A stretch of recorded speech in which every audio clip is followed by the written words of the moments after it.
This is Radio 2. We're on the BBC Sounds app on your smart speaker and on 88 to 91 FM.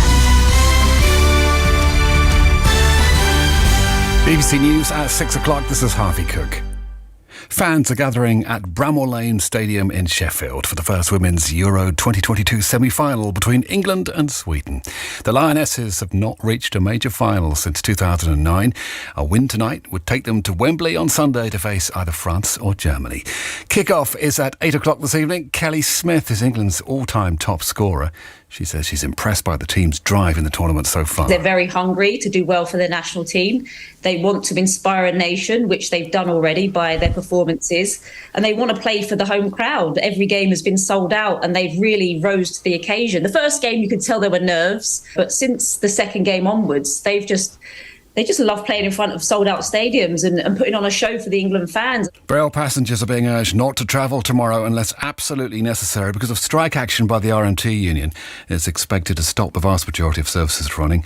More than 40,000 workers at Network Rail and 14 operating companies will walk out in the dispute about pay and conditions.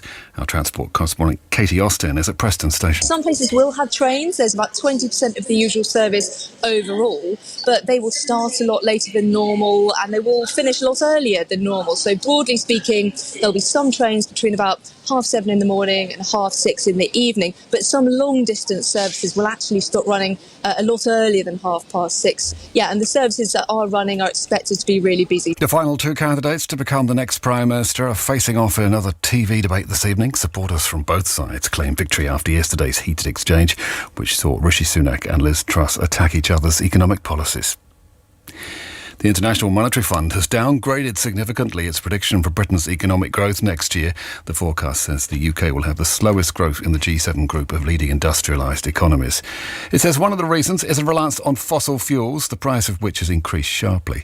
Our business correspondent in New York, Samira Hussain's been looking at the IMF forecast. They're predicting that growth in the UK is going to slow to 0.5% in 2023. And that is lower than what they predicted in April when they were saying that growth is going to be at 1.2%. It seems a little bit better for the other G7 countries. And of all of the G7 countries, the UK is going to have the slowest growth. The Environment Agency is urging people in England to use water wisely this summer to reduce the impact of prolonged dry weather.